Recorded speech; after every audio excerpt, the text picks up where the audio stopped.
दोस्तों, हमारी जिंदगी में एक अजीबो गरीब और पुरसरार फिनोमेना है। इस फिनोमेना में कभी हम लोग उड़ रहे होते हैं, कभी किसी बिल्डिंग से गिर रहे होते हैं, कभी वेकेशन एंजॉय कर रहे होते हैं, कभी बहुत उदास होते हैं, कभी किसी की डेथ एक्सपीरियंस करते हैं और कभी किसी गुड न्यूज पर बेइंतहा खुश हो रहे होते हैं। यू गेस्ड इट राइट दोस्तों, मैं बात कर रहा हूं ड्रीम्स यानी ख्वाबों की।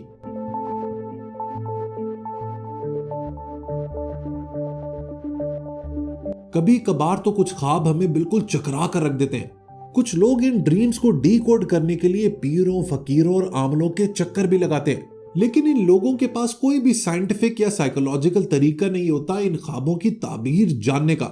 लेकिन तारीख में एक ऐसा कमाल का साइको एनालिस्ट गुजरा है जिसने इन ड्रीम्स को समझने की भरपूर कोशिश की ह्यूमन साइकोलॉजी के जरिए। उसने ख्वाबों को लेके एक ऐसी थ्योरी दी अपनी किताब द इंटरप्रिटेशन ऑफ ड्रीम्स में कि उसने सबको हिला के रख दिया। इस ब्रिलियंट और कंट्रोवर्शियल न्यूरोलॉजिस्ट का नाम था सिगिस्मंड श्लोमो फ्रॉइड, या फिर सिंपली सिगमंड फ्रॉइड।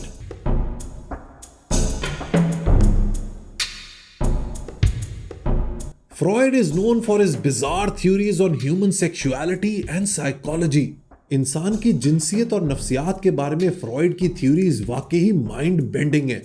लेकिन आज हम अपनी गपशप को लिमिटेड रखेंगे द इंटरप्रिटेशन ऑफ ड्रीम्स तक। इस किताब के बारे में दोस्तों आपको एक इंटरेस्टिंग फैक्ट बताता चलूं।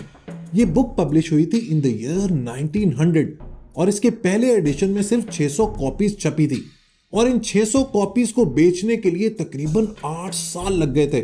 लेकिन इस किताब के छपने के 10 साल बाद it struck gold and became an absolute masterpiece. Freud क्योंकि एक साइको एनालिस्ट था, इसीलिए उसने इस किताब में एनालिसिस प्रेजेंट किया है अपने और अपने पेशेंट्स के ड्रीम्स का। ये रूम दोस्तों आप देख रहे हैं, यही वो कमरा था जहां पर फ्रॉइड अपने पेशेंट्स के साथ घंटों गुजारा करता था, उनके ड्रीम्स को, उनके ख्वाबों को डिस्कस करता था और साइको एनालिसिस के जरिए उनका इलाज करने की कोशिश करता था। इस किताब को लिखने से पहले उसने तकरीबन 1000 ड्रीम्स का एनालिसिस किया था। Let's cut to the chase and find out what this book is all about और फ्रॉइड ड्रीम्स के बारे में हमें क्या समझाना चाहता है। बेसिकली फ्रॉइड की पहली फाइंडिंग ये थी कि हमारे ड्रीम्स का बहुत गहरा ताल्लुक होता है हमारी याददाश्त यानी कि हमारी मेमोरी से, specially memories of our childhood. यही वजह है कि डॉक्टर्स और साइकोलॉजिस्ट हमारे बचपन के गुडविल पर बहुत ज्यादा स्ट्रेस करते हैं। यू नो दोस्तों, हमारा बचपन बहुत हद तक डिटर्मिन कर देता है कि हमारी लाइफ कैसे गुजरेगी। अगर हमारा बचपन वायलेंट था, अग्रेसिव था, हमारे पेरेंट्स हमें लेके इग्नोरेंट थे या हम पर किसी किस्म का साइकोलॉजिकल स्ट्रेस था, तो ना सिर्फ उसके असरात हमारी जिंदगी पर होते हैं बल्कि उसका इंपैक्ट हमारे ख्वाबों पर भी होता है। इसी बात से फ्रॉइड अपनी एक और फाइंडिंग को जोड़ता है और वो है रिप्रेस्ड डिजायर्स के हवाले से।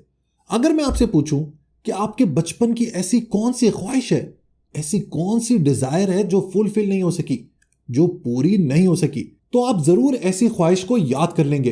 इन ख्वाहिशात को आप दबा देते हैं पेरेंटल प्रेशर की वजह से, सोसाइटल प्रेशर की वजह से या फिर पीयर प्रेशर की वजह से।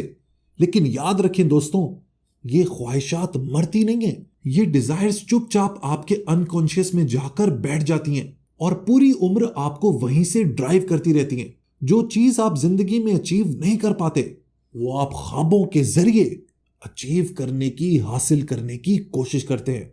इन अनफुलफिल्ड डिजायर्स में सबसे टॉप पर होती हैं सेक्सुअल डिजायर्स यानी कि जिनसी ख्वाहिशात।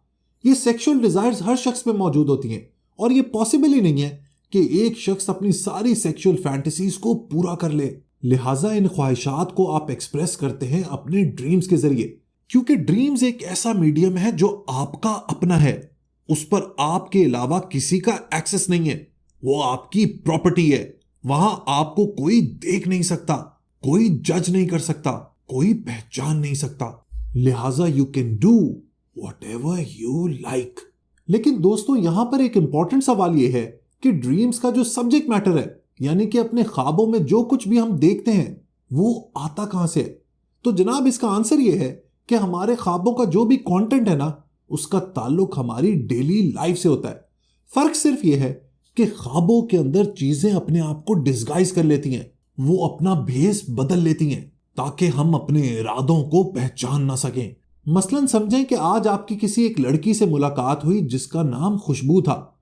अब जब आपको ख्वाब आएगा ना, तो आपको उसमें खुशबू नजर नहीं आएगी, आपको उसके अंदर शायद एक गार्डन नजर आए, क्योंकि गार्डन या बाग का डायरेक्ट ताल्लुक खुशबू से है। इसी तरह ड्रीम का ये कंटेंट आपको आपके बचपन से भी मिल सकता है। मसलन फ्रॉइड जब खुद 7 या 8 साल का था, तो उसने अपने बाप को अपने बारे में ये कहते हुए सुना कि ये जिंदगी में कुछ नहीं कर पाएगा। ये बात फ्रॉइड के जहन में बैठ गई। इसका नतीजा ये निकला कि जिंदगी में जो भी कामयाबी उसको मिलती, उसको अपने बाप की वो बात याद आ जाती। इस बात के याद आ जाने से उसको ख्वाब भी वैसे ही आते। फॉर इंस्टेंस, उसे अवार्ड मिलने से एक रात पहले ख्वाब आया कि उसने अपने जूते के लेसेस गलत बांध लिए हैं। हमारे ख्वाब, हमारे ड्रीम्स इसी तरीके से हमारी साइकोलॉजी के साथ खेलते हैं। ड्रीम्स के बारे में एक और चीज जो आपने शायद नोटिस की होगी वो ये कि कुछ ख्वाब ऐसे होते हैं जो कॉमन होते हैं। मसलन आप सब लोगों ने ख्वाब देखा होगा जिसमें आप उड़ रहे हैं, फ्लाई कर रहे हैं या किसी बिल्डिंग से गिर रहे हैं। यूजुअली इस तरह के ख्वाबों का ताल्लुक भी हमारे बचपन से होता है। आपने अक्सर देखा होगा कि वालिदैन अपने छोटे बच्चों को हवा में उछालते हैं, उनसे प्यार करते हैं। हवा में इस उछलने की एक्सरसाइज को बच्चा बहुत पसंद करता है। वो हंसता है, मुस्कुराता है, एंजॉय कर रहा होता है। लेकिन जैसे जैसे वो बड़ा होता है, उसकी हाइट बढ़ती है, उसका वेट बढ़ता है, तो हवा में उसका ये उछलना बंद हो जाता है और यही एक डिजायर उसके अनकॉन्शियस में जाकर बैठ जाती है। और कहीं ना कहीं ये जो उड़ने के ख्वाब हमें आते हैं ना, ये इसी फीलिंग से कनेक्टेड होते हैं। एक और ड्रीम भी आप लोगों ने लाजमन देखा होगा, और वो होगा आपके किसी रिलेटिव या फैमिली मेंबर की मौत का।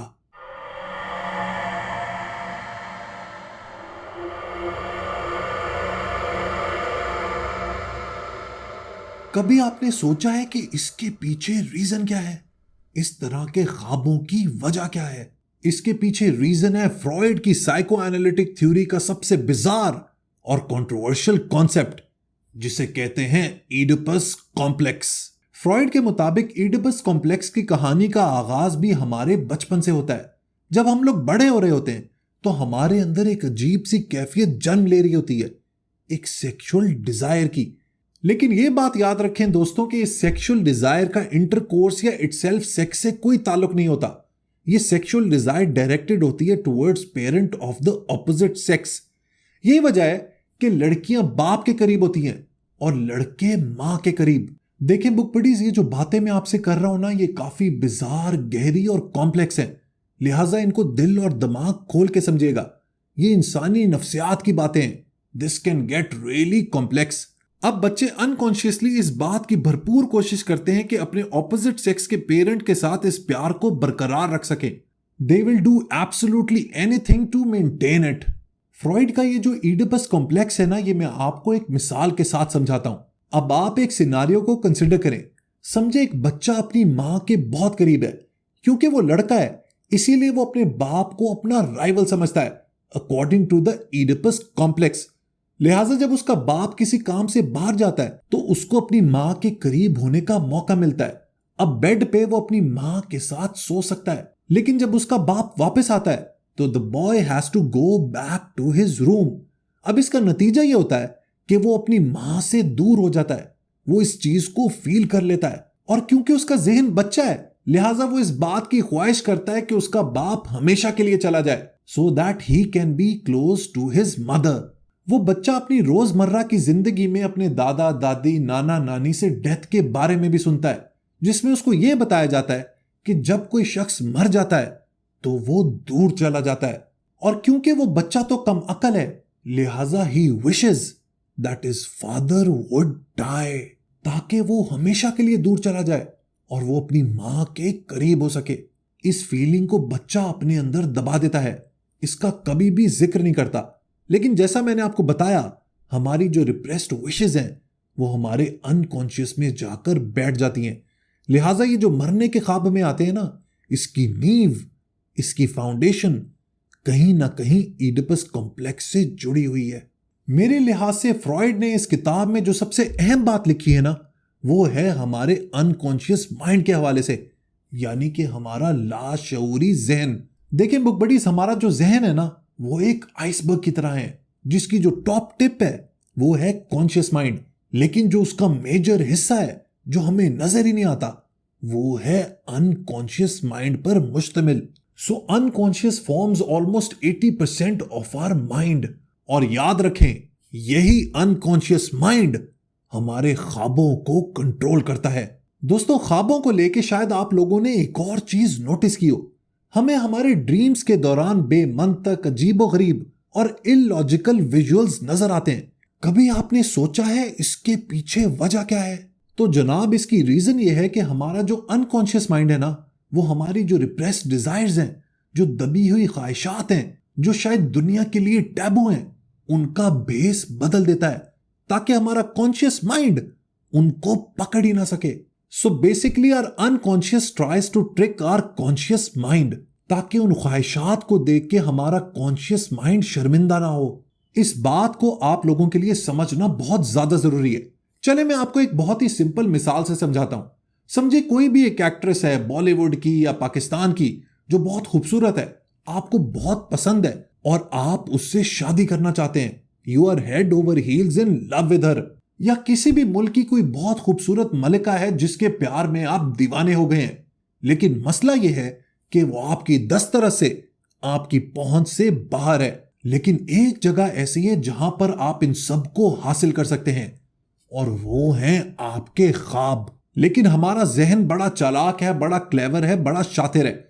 हम ख्वाब में हम ये नहीं देखेंगे कि हम उस लड़की के करीब हैं या हमने उससे शादी कर ली है, बल्कि हमें ख्वाब बिल्कुल उलट आएंगे। मसलन अगर हमें मलका पसंद है तो शायद हम उस ख्वाब में उसके दरबारी हों या फिर उसके मुखालिफ हों। हमारा जहन ऐसा इसलिए करता है ताकि हमारा जो कॉन्शियस माइंड है ना, जो शऊरी जहन है, वो हमारे इस लाशऊर की कैफियत को ना पहचान सके। हमारे अंदर जो छुपी बैठी डिजायर्स हैं, उनकी असलियत ना जान सके। और फिर जैसे ही हमें होश आता है, हम लोग नींद से उठते हैं, our conscious mind takes over.